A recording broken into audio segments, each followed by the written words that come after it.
Hello, and welcome to Autistically Unapologetic, the unfiltered and unmasked podcast about everything autism. Here's your host, Devin Morrissey. Hello, and welcome to Autistically Unapologetic with me, Devin Morrissey.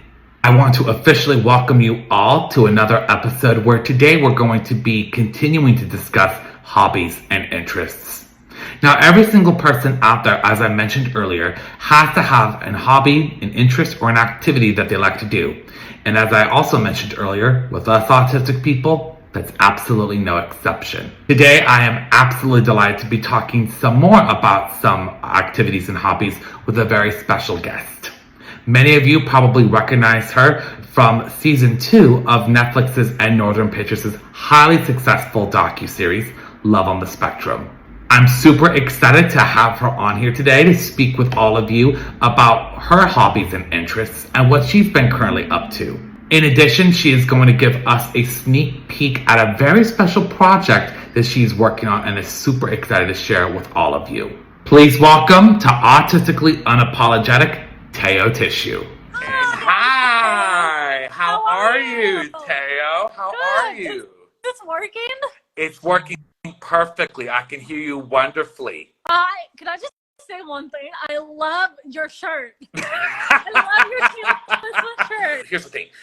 I was about to get into Taylor Swift right as we were about to get into this, but you beat me to the punch. But I thought since I was at the tour recently and I knew that you're one of her biggest fans, alongside my girlfriend, I thought I might dress up for the occasion.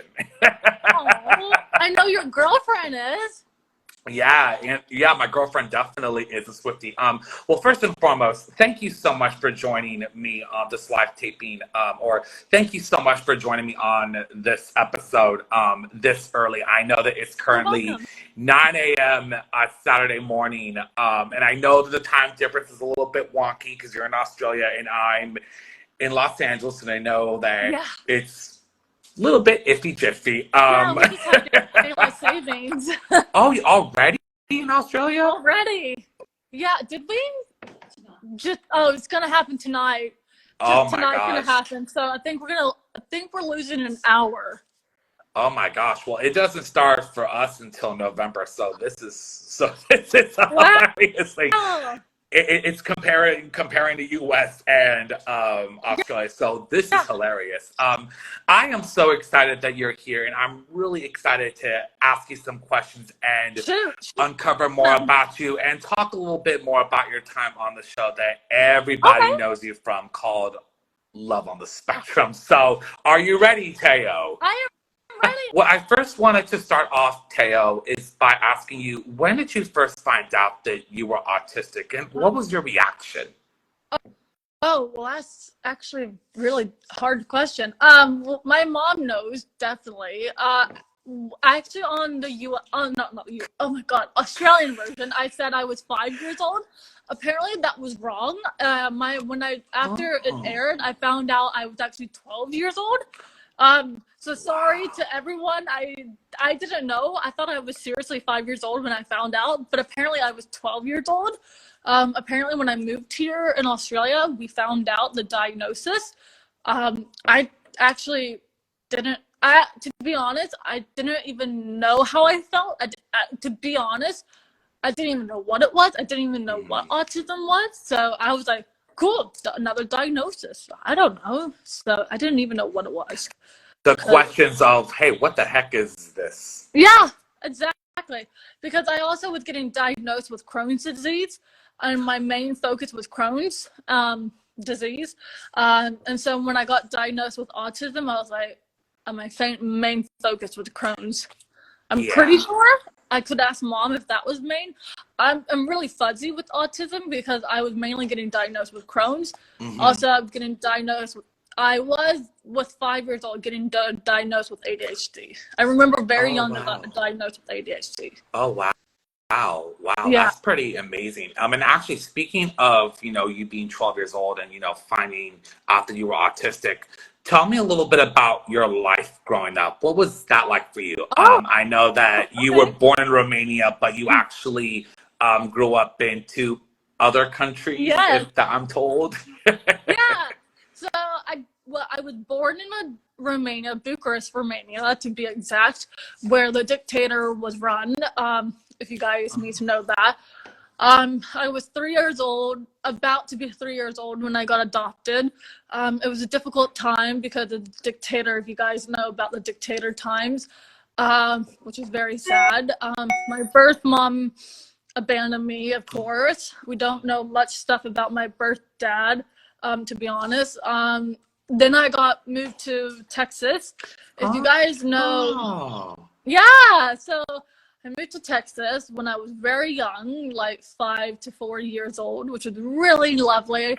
I'm a Where true Texan in at Texas, heart. if I may ask? Well, I was gonna say that. Do you know Natalie Maines, the Dixie Chicks, and the main lead singer? How could we not know what the Yeah, Chicks or well, Dixie it's a Chicks or town. whatever they call themselves these days? Chicks, it's called the Chicks. I should be correcting myself. It's from a little town called Lubbock, Texas. And if you know Buddy Holly, that's where he's also from. It's called. Oh, yeah. Yeah. And then I moved to Australia in 2007. Wow. So you kind of got at least 12. Everywhere.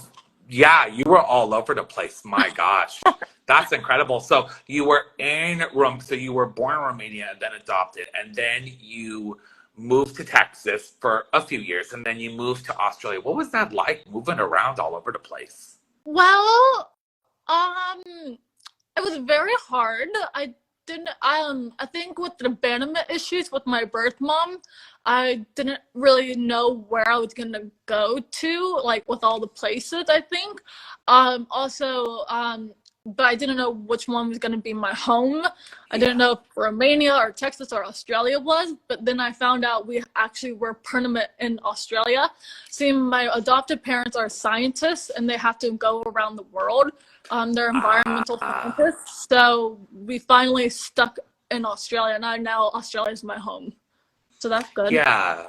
Yeah. I mean, hey, if you love Australia and that's your home, then hey, by all means. Exactly.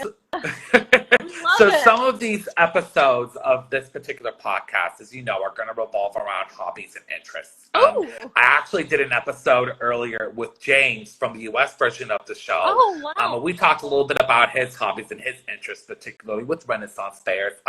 Now, many people may or may not know this, but you love music, obviously. Now, and as we all know, there is a certain artist that you absolutely adore that we all know, and quite frankly, I picked the right T-shirt for the occasion.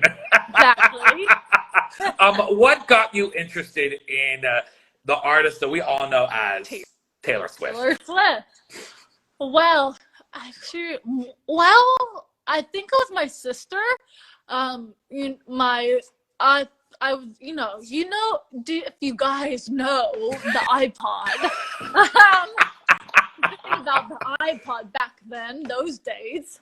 My sister had a classic iPod, of course, but that's not, she had so much music, and I found out this artist called Taylor Swift. I was like, what is this singer named Taylor Swift? And I saw a song called Tim McGraw. I was like, isn't Tim McGraw a singer? And I was like, so I listened to Tim McGraw by Taylor Swift. And I was like, what? I was like, this is so confusing. And then I saw the song called Tim McGraw. I was like, wait, this is not the singer Tim McGraw. So I got connected to Tim McGraw. And I was like, I love this. And then I listened to her debut album in like late 2006 to early 2007. So I was really an early fan. You were there from the beginning. Yeah, it really happened. And I just fell in love with her for Taylor debut and Fearless and all until now. And then I met her from my Make-A-Wish Foundation for my Crohn's disease. Yes. She was amazing. Yes, I was actually about to say, you actually had the opportunity to meet Taylor Swift in person. I have to ask, what was that experience like for you? Because not every one of the Swifties can say that you actually met her in breathing and living color. Well, I will say one thing. She's very tall. She's like 6 foot, I will say. She's super tall. And I will say also, she's super, very nice. So nice. And she really helped the Make-A-Wish people. And I'm so thankful for her. She really made my wish so come true. She helped my family, helped my sister and me, and I just had the best time at the concert. It was the best memories ever, just to help me being sick and all that. And she makes a lot of people when they're sick to make their dreams come true. And she was so lovely. I thankful for her and her manager and my Make-A-Wish person. I love them. Oh, I'm so happy to hear that. And because you mentioned about a concert, have you been able to attend any of her concerts? Or I want to speak now, not lately, but I am going to the Chicks concert. I'm Chicks, and I have the friendship bracelets for the Chicks. Oh my gosh, those friendship bracelets! My goodness gracious! Yeah, I have these mugs. I'm going to the Chicks, and I'm like, so are the Chicks doing the friendship bracelets now as well, or no, was that? I am. So they're spreading the Swiftie love to the Chicks fans. Exactly. I know that you're like about to go see them and see, because they are one of the biggest bands in country pop. What got you attracted to the Chicks? Pardon? What got you attracted to the Chicks? Oh my God. Well, I live in their hometown from little age. The lead singer, Natalie Maines, is born in my hometown in Texas. And my neighbor is actually friends with their dad. So if my mom's watching, oh my God, hi Mom. So my neighbor, one of our biggest family friends in Texas, is best friends with their dad. And we actually, she goes to so in Texas, Natalie Maines has a restaurant called, I forget what it's called, something Maines and stuff. And their dad sings there in their cafe with, I have to message you about all this and like DM and all that. It's so amazing. So that's the thing. It's amazing. I forget what restaurant it's like. I don't know. Mom's gonna have to tell me everything so I can tell you this. But she's gonna have to give you the lowdown of everything. Like this is where they eat and all that. You're gonna have to see them one day. You have to. I mean, that would be fun, except I don't know when they're touring in the U.S. next. I mean, literally, I will say this summer has been crazy in terms of so many different concerts. I kid you not. And going to Taylor, for all of you know, my girlfriend is a big Swiftie, just like Teo, and we went to the SoFi show in LA, and talk about an experience. My gosh, I didn't really understand the hype about the show until I went, and it was actually my girlfriend's idea to go. I was just the +1 to the show. Did you see the 1989 announcement? No, we actually weren't there that night. That was the last night. I think we were there the second or the third night. I'm not 100% sure. But it was interesting. Like all of LA, as we found out after they came, and it was quite interesting. I mean, we heard that Channing Tatum was there the night we went. Jesse McCartney was there the night that we were there. I mean, it was pretty interesting. I'm like, apparently Taylor can attract the entire Hollywood celebrity town. It's amazing, and everyone dressed up from different eras. So I'm just like, so I actually had a much more fun time than I honestly thought that I was going to, because I didn't really understand the hype of Taylor until then. So I'm like, so this is what Swiftyland is like a little bit. I kept watching her videos that you posted. I was like, oh my God, he's there. Like when you posted, I was like, he's there. I was like, Devin. Is she coming to Australia? Yeah, in February. I don't have tickets, sadly. Well, I mean, you never know. Some people can get them at the last minute. You never know. I know. I'm still fingers crossed, fingers I'll crossed. fight tooth and nail and everything in between to get Exactly. those tickets. I'm still hoping. But going back on topic, though, you've also been involved with an Australian nonprofit organization called Autism Mates. Can you share a little bit about that and what has collaborating with Autism Mates actually been like? Well, actually, the organizer, Randa, her name is, she's so lovely. She's amazing, and she's the one who got me on Love on Spectrum. So I can't thank her enough. Yeah, she's the reason why I got on Love on Spectrum. So I adore her so much. She's amazing. She helps so many people to model, to act, she's amazing. Seriously, she is. Miranda, she has a son who's autistic, and he wants to model or act. He wants to do a lot of stuff. He also makes food. He also has like an organization called Freckle Faces, I think it's called. I should know that. Yeah. His name is, oh my God, Richard. Oh my, sorry. Blank space. Oh my God, but still. Hey, we get it. It's 9:30 or 10 o'clock where you are. We get it. Yeah. So Richard is her son, and he's so nice. And everyone. And so what Randa does is has a model exhibit, thing at the Westfield Malls here, and which is amazing. And we always do a fashion show, and it's so amazing. They make disability fashionable, and it's amazing showing that make like disability fashionable. I love that. Yeah, but making disabled people know that we are like normal. If that is what I said is right. I know. No, absolutely, absolutely. But we are like everyone. I think like we can do what everyone does. Not like just not. I don't know.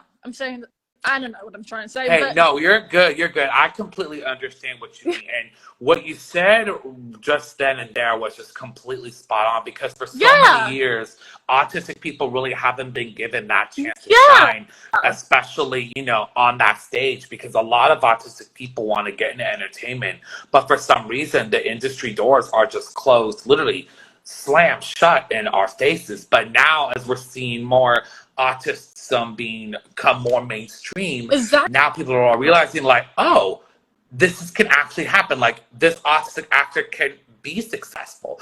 We're seeing people now revealing their autism diagnosis as well. Like, we're seeing that Anthony Hopkins is autistic, Susan Boyle from Britain's Got Talent is autistic, and as a lot of us may not know, Dan Aykroyd from Ghostbusters, also autistic. Yeah. So, the world is round, people. Yeah. The world is getting more autistic each day.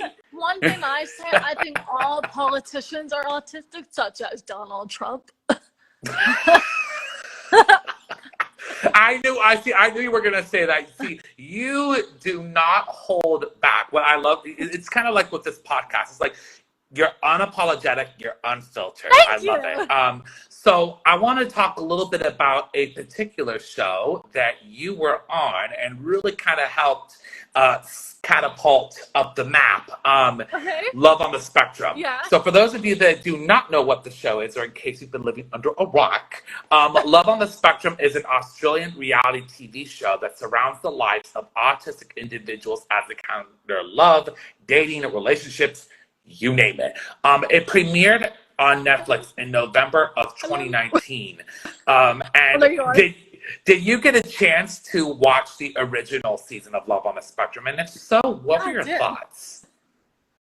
Chloe was on it. I loved her story so much. I loved Michael's story. Mark's story was amazing. Seriously, it was amazing. I miss Maddie. Maddie should be back on season 2, and everyone, Maddie, oh my God. Mm-hmm. Like, and Ruth and Thomas, like, oh, they're my gemstones. I love them. Ruth and Thomas were amazing, and Shanae and Jimmy, like, everyone was amazing on them. I still connect to those people. I love season 1 on Love on Spectrum season 1. They were fantastic. I just love everyone. I love season 2. I love the US version. I mean, seriously, I just think what Kian does was so remarkable to tell everyone's story about it. And I mean, seriously, I love Kian so much that what he does was so talented to tell our stories. It was amazing. He just helps people, and I just love that. Yeah, no, Kian is absolutely amazing. I had the chance to work with him the first season of the US version of the show, and you can tell that he's coming from a really honest and openly authentic place where, you know, before Love on the Spectrum, there really wasn't a autism dating show. And what Kian has opened is open the doors. Not just open the doors, but really kind of open like a new mindset of like, oh, autism people on the spectrum go on dates. They get married. They live together. They have families of their own. Like, it is possible. And it's true. Society only changes their outlook. Exactly. And autistic people do that in real life, so why can't there be a show of that? Like, seriously. And have you seen the new Down syndrome show on Netflix? You know what? My girlfriend and I, we just started watching it, but we haven't gone. Zealand. Yes, and it was so funny because for a second I thought, did Kian direct? Did Kian create this? Because for a second I'm like, it has the same... It has the same thing. Yes, it has the same concept, but no, apparently it wasn't so. I'm just like, oh. But going back to you, though, so Love on the Spectrum was renewed for season 2 in 2020, and you were cast as a main cast member. How were you approached to be on the show? This I gotta hear. Well, I was actually meant to be on season 1. Actually. Wait, really? Uh-huh.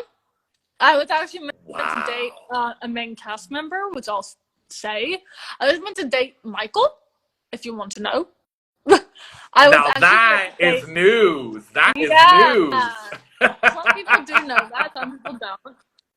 They approached me for season 1 to be a date member, and I was meant to date Michael. I said no. I didn't even know that I was meant to date Michael, actually, but I just didn't know what the show was. I wasn't in the right mental health spot. I was just not in the right.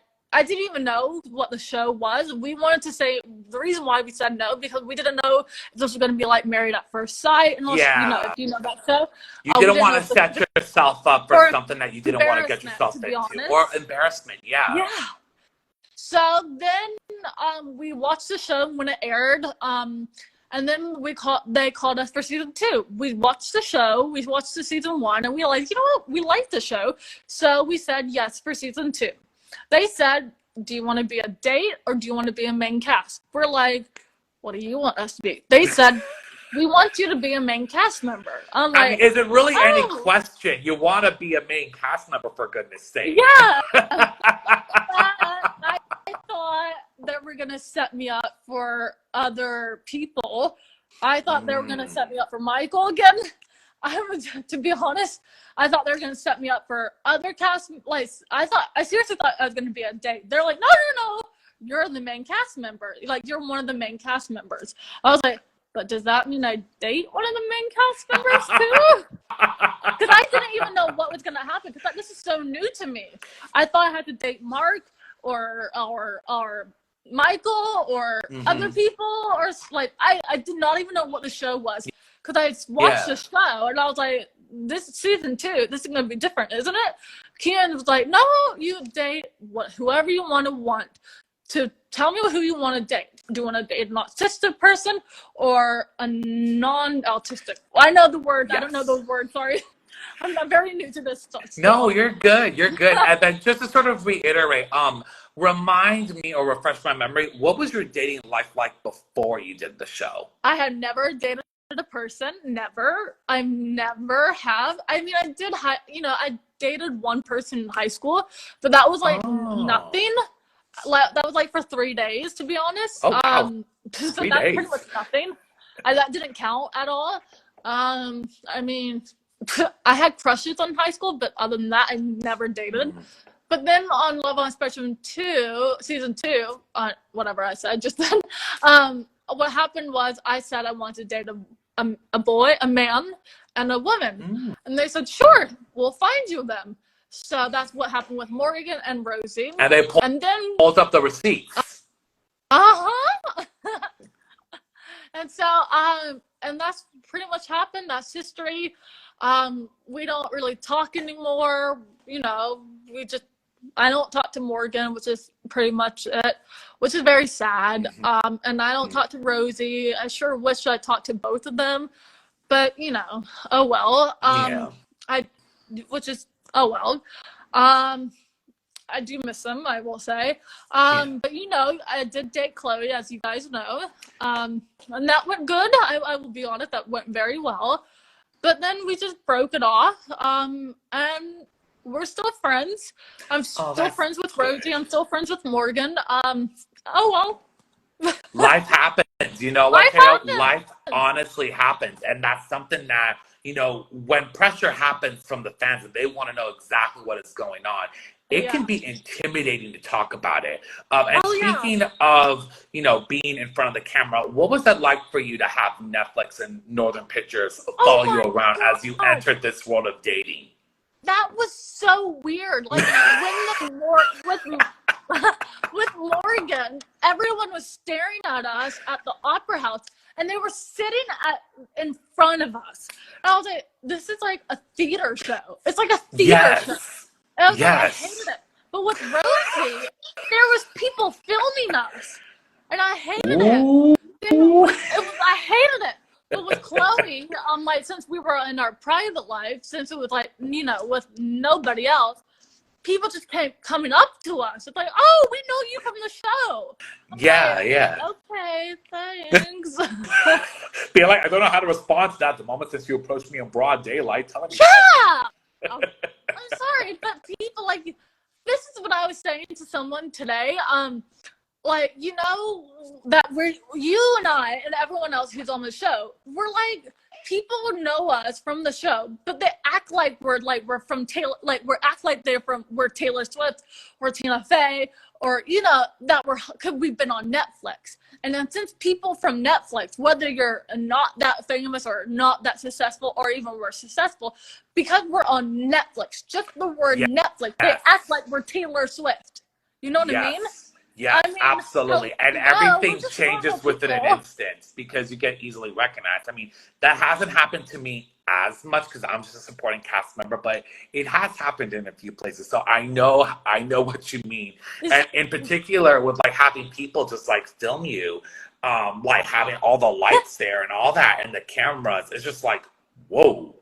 It's just like being in a cage zoo or something. This is weird. I know. It's so weird. I'm sorry, but it's just like, hello, can we live our life? Like, just because it's the word Netflix.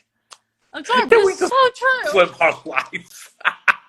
I'm sorry, but it's just so weird. No, that's perfect. That's perfect. Hey, we're more than able to be weird here. You know, this is an unfiltered and unapologetic podcast, for goodness sake. So season 2 of Love on the Spectrum was shot while COVID was still happening. Yes. As I understand, the lockdown in Australia was just lifted before you guys started shooting. Do you remember any of the precautions that you, the cast, and the crew took to make sure that filming was done safely? Yeah. So this is what happened. I will tell you exactly. When Morgan and I were filming, you know, when I did the air bump, you know, when I did the air hug and the elbow, you know, when I did that, that's when the high COVID was happening. Really? But you know, when I hugged Rosie, that's when everything got lifted off. Remember? Wow. So I got so many comments saying, why does she hug Rosie but not hug Morgan and all that? I had to tell everyone saying that the rules were different back then because you know how you see my hair was getting longer and longer and longer in different films? Yes. If you notice that? Because I was filming different times. We had to film my scenes much longer and different time because I was having a flare up with my Crohn's and arthritis, which was not good. And you couldn't risk it. We couldn't risk it because I was very sick. But the thing is that with Morgan, we filmed it like for 3 months because it took 3 months because I was very sick. And then after 3 months, we filmed Rosie. So 3 months later, we were filming Rosie. And then it took that long. So it took that long to film. That's incredible. Around 6 months. Wow. I honestly had no idea that it was that long of a gap, but it makes a lot of sense because the cases in Australia, I'm assuming, weren't that high. Yeah. When I shot my episode with Danny, everything was beginning to open back up again. And from what I remember was that we had to COVID test before we could shoot. Yeah. And from what I remember, everyone had masks on. The restaurant where Danny and I shot the episode was entirely closed down. Yeah. But it was done very safely because the crew did not want to get COVID, let alone, the cast didn't want to get COVID as well. So I can completely remember and really understand where you're coming from because COVID made everything, filming the show so unpredictable. Yeah, that's so true. I just want to ask, what has been your favorite part about shooting season 2 of Love on the Spectrum? Oh my God, that's a very good question. I will say the Opera House. Actually, in the Carrington. Oh my God, I can't choose. Let me say. Sorry, I'm checking my phone. Let's say. I will say the nighttime at the opera bar because I had never seen the opera bar in the nighttime. I've never seen the opera bar in the nighttime. When I was like, with the moon, that was so beautiful. Because I was like, whoa, the lights and stuff. That was so beautiful. But I will also say, the Carrington on that nice sunny day, that was such a beautiful day. Also, just meeting people too, like with Morgan and Rosie, they were both so lovely to meet on those days. I mean, just meeting friends and meeting the directors, the camera guys. I mean, all of it was so lovely. They were just it was just a wonderful experience. Can I just say all of it? Pretty much that works. That works. I love that it. Absolutely I look works. at my photos and I just love it. Absolutely. So as one of the main cast members, you're easily recognizable from the show. There's no question about that. What has been one of your favorite fan reactions or interactions? Oh, okay. Let's see. I know it's hard to choose, but I just hard. need one. Let me see my fan reactions. Well, actually, I think I know one. I think the thing is that when you know how I call my fans Team Teo? Oh. Well, I got this one when before I called my fans Team Teo. I had this tweet, and they said, "Go Team Teo" with the purple heart. We love you, Teo. Go Team Teo. I was like, oh. That's how I'm going to call my fans Team Teo. Oh. All because of that person called my fans Team Teo. It's like, that is the reason why I call my fans Team Teo. Just because of that person on Twitter called my fans Team Teo. And they love that so much. And also, my fans are so supportive to me. I think another reason is that when I get so upset, they calm me down. I mean, they're just the best fans so much, and I just love them so much. I think also when I meet them outside in the world, they're like, "I love you, I love you, I love you." I don't know, they're the best. I love that.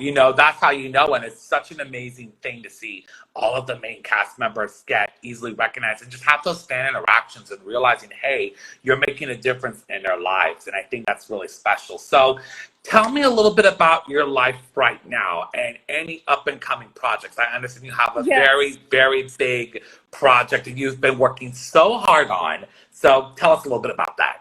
All right. So right now my life is doing nothing until nothing really. But my life is my life is I have my book coming up, my children's book, And also, it's called Dora's Big Idea. And also, it's a children's book about my dog. My dog is over there. But it's such a sweet children's book. Other than that, it's so cute. And the illustrators, if you see on my Instagram, it's so lovely. The illustrator is called Carly Boyd, and it's written by me.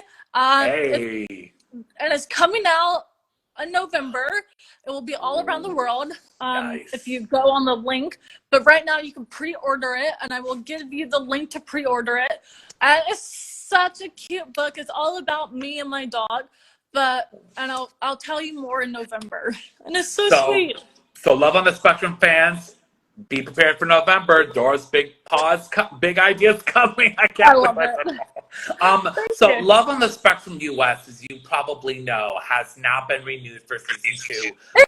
What are some tips or pieces of advice that you wish to offer to the new cast members of Love on the Spectrum US?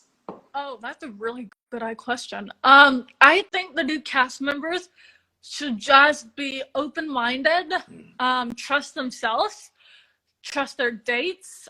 One thing I really think they need to do, if they don't like what the dates do, believe in themselves. If they don't feel like that's okay, let me start over. Like, if they don't think the person is right for them, trust themselves to think that. If they're not the right person, go away. Or if they don't have, also if they're very scared, go in the bathroom, call their mom and dad or their grandma or like anything, call their person. Also talk to the camera people, trust themselves, don't be scared, be happy, be loud, laugh a lot, just be excited. Just scream like I do and be loud, be bubbly, and just have the best time. You're on Netflix, you're on anything, you're going to have the best time. I mean, just have fun and laugh and maybe even kiss or flowers or stuff like that. I know. Coming from someone who's been through it before and knows what position you're in. So my last question is, Teo, what would you like to say to your fans that we now know as Team Teo, that have watched you on Love on the Spectrum and who have been supporting you from literally all parts of the world? Wow. I want to say, wow. I want to say, wow. I want to say I love you guys so much. I want to say thank you so much for supporting me. I want to say that you guys mean so much to me. I want to say thank you to Devin's fans for supporting me too. I want to say thank you to everyone.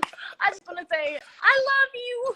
I want to say thank you so much for watching me and everything. I love you guys. And there you have it. Well, listen, Teo, thank you so much again for taking the time out of this busy schedule. And thank you to all of you out there for tuning into this episode.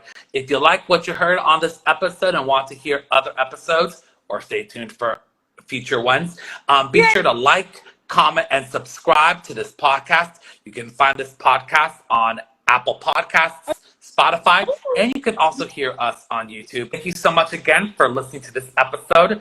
I am Devin Morrissey, and we'll see you here next time on Autistically Unapologetic. Thanks for listening to this episode of Autistically Unapologetic with Devin Morrissey.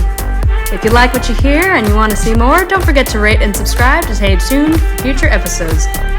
Again, thanks for listening.